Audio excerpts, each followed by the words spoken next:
Centuries ago, in a small kingdom hidden deep within the misty valleys, a royal family was cursed by a powerful sorceress. The curse condemned the women of the bloodline to meet tragic fates in love. Their lovers would face untimely deaths, and their souls would wander the mortal plane, unable to rest. This curse, rooted in betrayal and vengeance, became a secret buried within the family for generations, until it surfaced once again. Arv and Sia were the epitome of young, modern love. They met at college and instantly connected. Sia, with her radiant smile and carefree nature, was the perfect match for Arv's calm and thoughtful demeanor. Their love blossomed amidst shared laughter, long walks, and dreams of a future together. However, Sia's family harbored a dark secret. Unbeknownst to Arv, Sia was the last living descendant of the cursed royal bloodline. Her parents, aware of the ancient curse, had kept Sia away from relationships her whole life, fearing for her safety and that of anyone she loved. One evening, as Arv proposed to Sia under a starlit sky, she hesitated. Tears streamed down her face as she revealed the truth. "I can't be with you," she said, her voice trembling. "Loving me will cost you your life." Arv laughed nervously. "You can't be serious, Sia. It's just a story." But Sia's fear was real.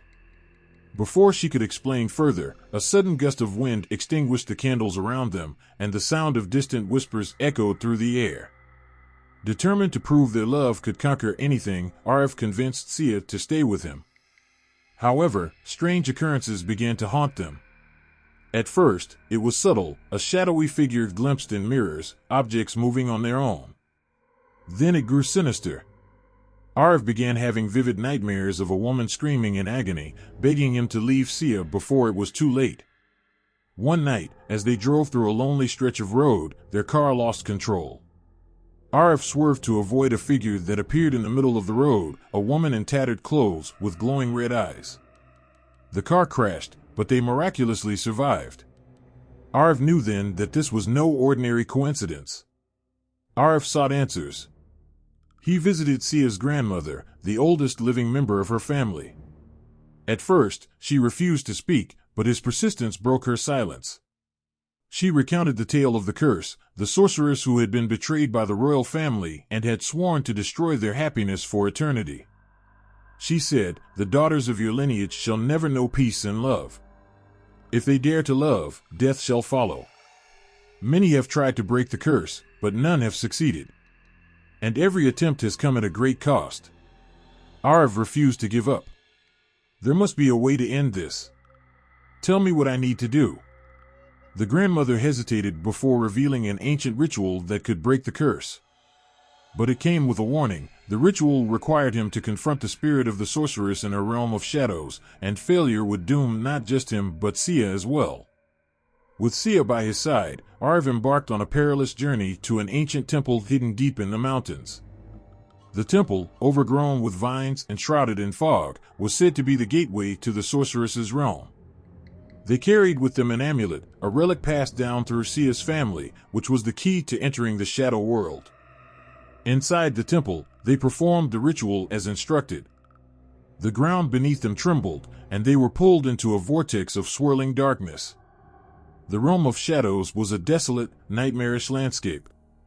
The air was thick with despair, and the ground was littered with the bones of those who had failed. They faced terrifying visions of their worst fears, and Arv had to protect Sia from malevolent spirits trying to drag her away. Finally, they came face to face with the sorceress, a towering figure cloaked in darkness.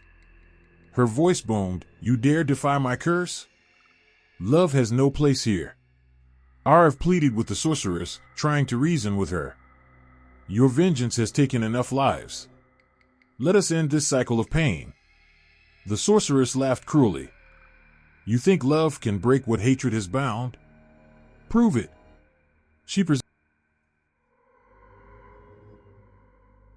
Here's an engaging long story inspired by the themes of. It was supposed to be an adventurous escape, a chance for 6 friends to break away from their mundane city lives and immerse themselves in the wilderness of the mountains. The plan was simple: trek through an unexplored trail deep in the woods, camp under the stars, and return with stories of adventure. But not all stories end the way we plan. On a chilly winter morning, 6 friends, Rahul, Priya, Samir, Meghna, Kabir, and Arjun, met at the base of an isolated mountain range. They were armed with backpacks, cameras, and an unshakable excitement. Rahul, the planner, had read about an old, abandoned trail rumored to offer breathtaking views but rarely visited due to mysterious disappearances.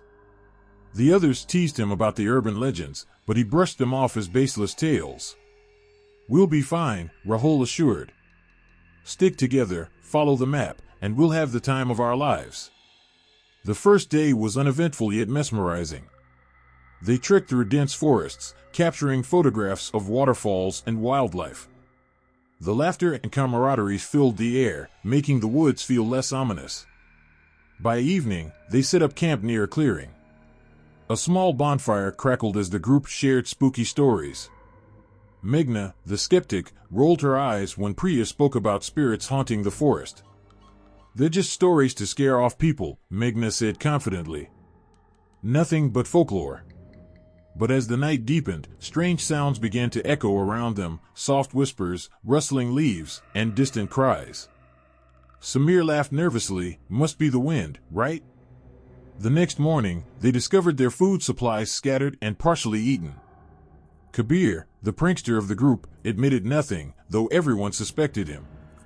Rahul suggested they press on, despite an unspoken tension lingering. By midday, they reached an old wooden bridge over a raging river. It creaked ominously as they crossed, but it was the only way forward. On the other side, the trail seemed less clear, with trees overgrown and sunlight barely piercing through the canopy. "Are you sure this is the right path?" Priya asked, doubt creeping into her voice. "Trust me," Rahul replied, though his own confidence was faltering. As the sun began to set, they realized they had taken a wrong turn. Their GPS devices had lost signal, and Rahul's map seemed useless in the maze of identical trees.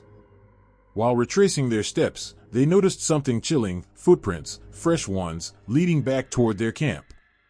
"But no one else is here," Meghna whispered. Tensions escalated when Arjun, who had walked ahead to scout, didn't return. Hours passed, and their calls went unanswered. When they finally found him, he was sitting by a tree, pale and shivering.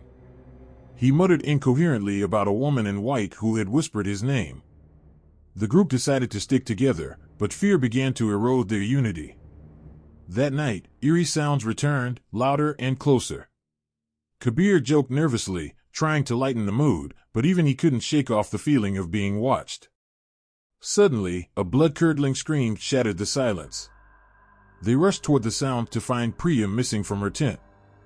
Her belongings were strewn across the forest floor, and a trail of blood led into the darkness. "We need to leave. Now!" Samir shouted, panic overtaking him. The remaining 5 trekked through the night, desperate to find an escape.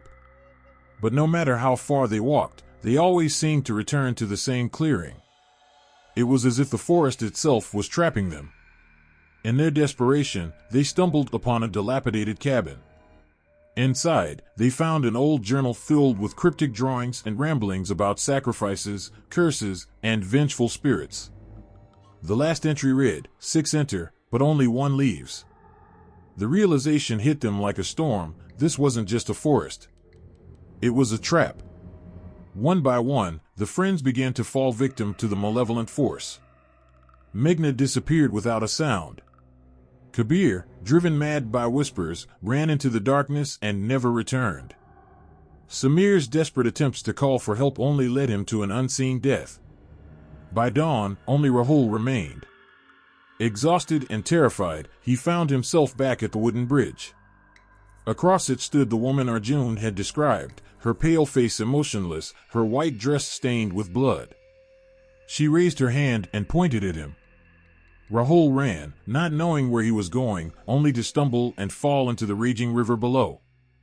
Weeks later, a search party found Rahul's camera near the riverbank.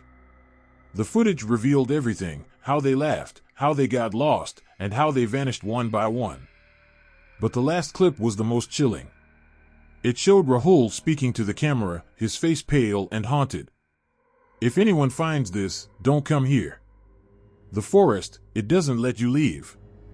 The screen went static, and a faint whisper could be heard. 652. No one ever found the bodies. The tale of the 6 friends became a cautionary legend. Adventurers who heard it swore never to venture into the cursed trail. But the forest remained, shrouded in mist and mystery, waiting for the next group to stumble into its grasp.